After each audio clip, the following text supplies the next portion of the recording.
Now that we've learned about the basic forms, the proportions, and the forms of the facial features, it's time that we talk about advanced anatomy.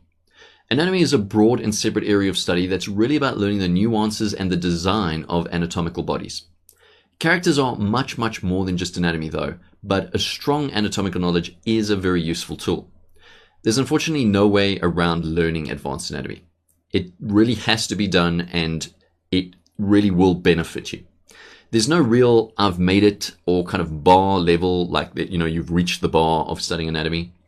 Because it's so complex, you will be studying it probably for the rest of your life, just in more and more detail and gaining more and more skill in remembering the nuances of the anatomical forms.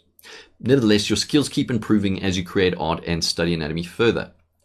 Every subject has a grind. If you're playing guitar, if you're playing an MMORPG, there's going to be some point where you have to grind. We're going to be playing that C chord or that A chord or whatever a million times to get the pattern. Anatomy is very much like that. Everything has its grindy parts, and for character drawing, anatomy really is one of the big grindy parts, and not ludicrously fun, but you can make it fun, and it does get more interesting the more you learn about it.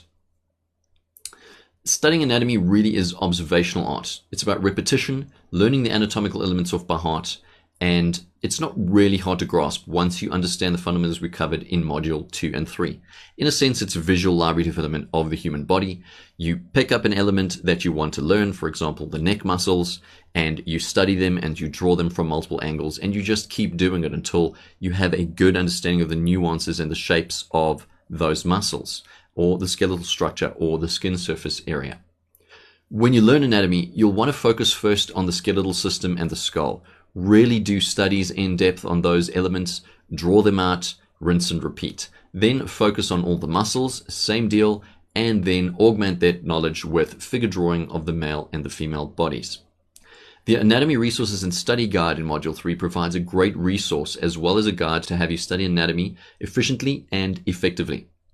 To get to a good level is not going to take forever. I promise you that. It really isn't going to take forever. There are major anatomical bodies and minor anatomical bodies, and really getting the major bodies in is what counts the most for getting hardcore, really advanced looking anatomy.